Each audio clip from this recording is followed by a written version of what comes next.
एक लड़की को गुरु मिल गए, खोज लिया, फिर उसकी शादी हो गई, राजकुमारी थी। उसने प्रण किया कि जो मुझे गुरु ने दिया है ज्ञान, मैं अपने बच्चों को साक्षात्कार कराऊंगी।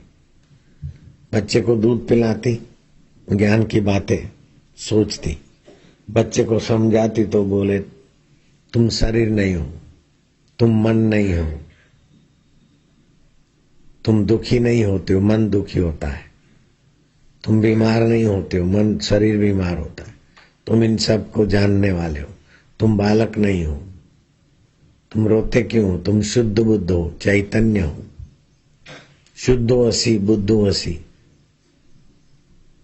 नारायण स्वरूप होती, त्यज मोह निद्रा मदाल सा उवाच। बच्चे को बोलती तू मोह निद्रा छोड़, अपने आत्मज्ञान में आ जा। बेटा थोड़ा समझदार हुआ, साक्षात्कार, बन गए जोगी। दूसरा लड़का जोगी, तीसरा साक्षात्कारी। 5 लड़कों को आत्मज्ञान देके ब्रह्मानंद में पहुंचा दिया। 4 लड़कों को, 5वां था अलरक। पति ने कहा सबको ब्रह्म ज्ञान दोगे तो ये संसार रूपी गाड़ी कौन घसीटेगा, थोड़ा इसको मत देना। मां तो मां थी, लेकिन पति की भी बात माननी थी। पति भी निगुरा तो नहीं था। अलर्क को ज्ञान दिया लेकिन पूरा नहीं दिया। जब मदालसा को संसार से विदाई होना था तो एक चिट्ठी लिखी, ताबीज में डाली और अलर्क को बांध दी भुजा पे। बोले जब बहुत मुसीबत पड़े, कोई रास्ता ना दिखे, तब ये ताबीज खोलना और जो लिखा हो ताबीज में चिट्ठी में वही करना। उन 4 भाइयों ने देखा कि हमारा अलर्क भाई संसार को सच्चा मान रहा है, छूटने वाले को पकड़ रहा है, और जो छूटता नहीं उसको जानता नहीं। संसारी चीजों को पाकर सुखी होता है और चीजें गंवाकर दुखी होता है। जैसे सामान्य कुत्ता जलेबी पाकर सुखी होगा, गंवा के दुखी होता है, ऐसे कुत्ते जैसी जिंदगी है जो जरा जरा बाद में सुखी दुखी होते रहते हैं। हम हमारे भाई को कुत्ते जैसी जिंदगी से पार करेंगे। काशी के राजा से बैठक की, मशवरा किया, उन्होंने हाँ भरी। अलर्क के राज्य पर चढ़ाई कर दी।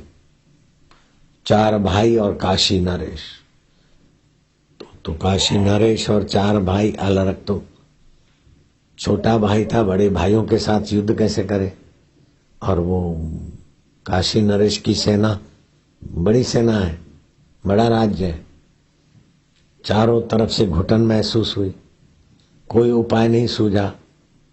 माँ ने कहा था कि जब बहुत मुसीबत आए, कोई उपाय न सूझे तो ताबीज खोलना। ताबीज में लिखा था चिट्ठी में, दुख पड़े तो संत शरण जाइयो,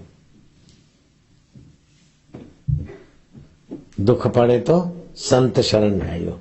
डब्लू समझते हो? तो गुरु गोरखनाथ के पास गया, महाराज बहुत दुखी हूं, और माँ ने चिट्ठी में लिखा था दुख पड़े तो संत शरण जाए। बोले दुखी हो, धुने में चिमटा तपा हुआ था लोहे का। बोले दुख कहाँ है? बोले अंदर। लाओ मैं लगाता हूँ, भगाता हूँ। बोले महाराज चिमटा मारने से तो नहीं जाएगा। तो कैसे जाएगा? मेरे भाइयों ने चढ़ाई कर दी काशी नरेश के साथ, मैं उनके साथ युद्ध में सफल भी नहीं हो सकता हूं, कर भी नहीं सकता हूं।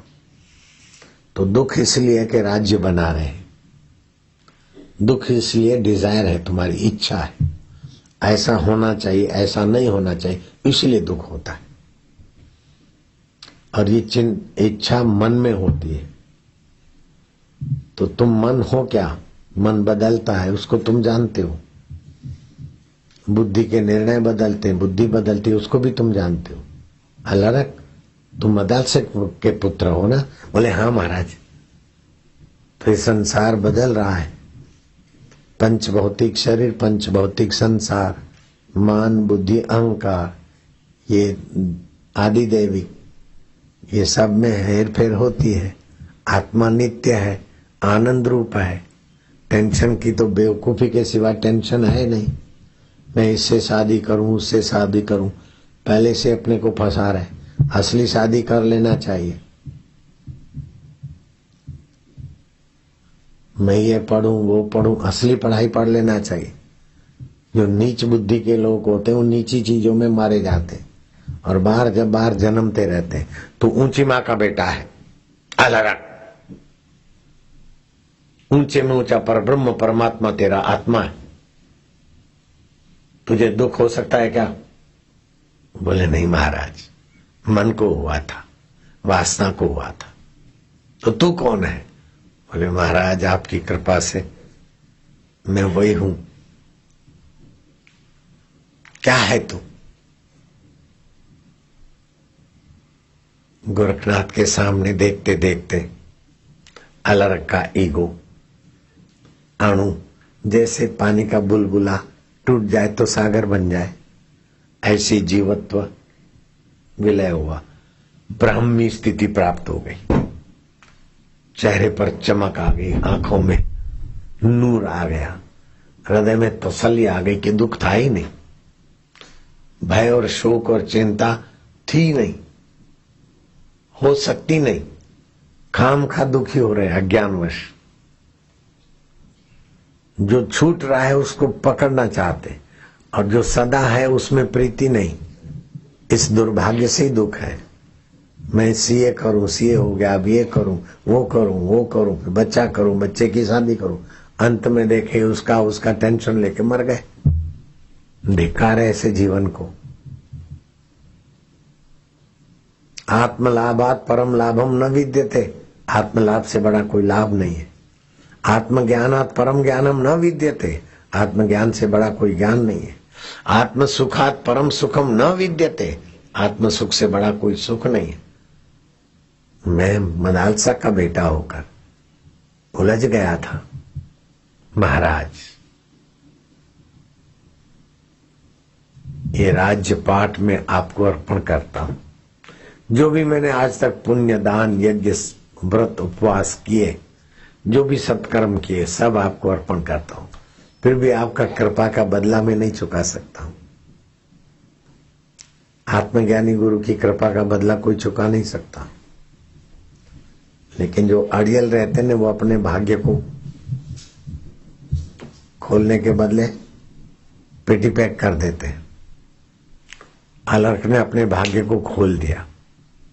बेटा मेरा राज्य है, तू संभालो, जाओ भाइयों से मिलो। हाँ मैं अभी जाता हूं, अब मुझे कोई डर नहीं। काशी नरेश को चाहिए तो वो ले ले, भाइयों को चाहिए तो वो ले ले, मुझे क्या है। मैं तो आपकी नई मस्ती से रहूंगा। आत्मनारायण भाइयों को कहा कि तुम युद्ध क्यों कर रहे हो? काशी नरेश आप क्या चाहते? मुझे असली राज्य मिल गया है, अभी आप संभाल लो। भाइयों ने गले लगा दिया, बस वही तो चाहते थे हम। अब हम ये झंझट क्यों लेंगे, छोटे भाई से क्यों छीनेंगे, हम अपने आप में तृप्त हैं। अलर्क को साक्षात्कार कराना था, इसीलिए काशी नरेश ने कहा हम लोगों ने तुम्हारे को जरा प्रॉब्लम दिया था कि तू जग जाए। कभी कभी भगवान भी प्रॉब्लम मुसीबत देते ताकि जीव ईश्वर के रास्ते चले।